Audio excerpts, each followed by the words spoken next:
మరి అది ద్రోహము, ఇది సద్బుద్ధి అవుతుందా? ఎట్లా ఎటుకు తీసుకెళ్తున్నారు? ఇది అనవసరమైన వివాదం. దీనివల్ల ఏ ప్రయోజనం లేదు పార్టీకి. మరి ఎవరు చెప్తున్నారో అర్థం కావట్లేదు. అది బేసిక్ గా కొలుకుపూడి శ్రీనివాస్ గారు ఆయన ఏమి రాజకీయ నాయకుడు అయితే కాదు. ఆయన ఏదో ఐపీఎస్ ట్రైనింగ్ దానికి సంబంధించి ఐఏఎస్కి అలాగే ఉద్యమకారుడిగా వచ్చారు, అది వచ్చింది.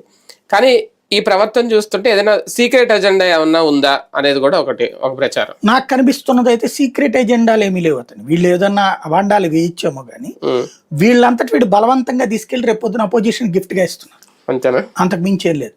సీక్రెట్ ఎజెండా ఉండేవాడు అసలు ఆ ఉద్యమంలో అంతగా జగన్ తిట్టిపోయాడు. సీక్రెట్ ఎజెండాలు ఉన్నోళ్ళు ఎప్పుడు కూడా అంటే ఇప్పుడు కూడా పైన మేనేజ్ చేసుకుంటారు. ఇప్పుడు కూడా ఎక్కడ ఆయన విపక్షాన్ని పెద్దగా ఏం మాట్లాడట్లేదు, ఏ సందర్భంలో జగన్ తిట్టట్లేదు. మిగిలిన వాళ్ళందరూ తిడుతున్నారుగా. ఇప్పుడు లడ్డు వ్యవహారం ఎవరు పెడితే ఆలోచించి తిడుతున్నారు ఎమ్మెల్యే. మరి ఈయన సైలెంట్ గా ఉంటారు, పెట్టుకుంటే పెడతాడు. సీక్రెట్ ఎజెండా లేకపోతే అంటే ఇతను పెట్టమని పిలిపించారు వీళ్ళు. పిలవనప్పుడు ఏం చేయాలి? పార్టీ కార్యాలయం పిలిపించి ప్రెస్ మీట్లు పెట్టిస్తున్నావు కదా, ఇతని చేత కూడా పెట్టించు. జగన్ ఎందుకు విమర్శించడం? అక్కడ ఏమన్నా జగన్ గొప్పడు అని ఏమన్నా పొగుడుతున్నాడు? లేదు కదా. మిగతాది ఇప్పుడు ఆ లెక్కనే అయితే మాట్లాడేవాళ్ళు 15-20 మంది ఉన్నారు. మిగతా వాళ్ళందరూ ఎందుకు మాట్లాడట్లా? మిగతా వాళ్ళందరూ రోడ్డు మీదకి వచ్చి మాట్లాడట్లేదే. ఇక్కడ ఎంపీలు కూడా ఎంతమంది ఉన్నారు, ఎంతమంది మాట్లాడారు?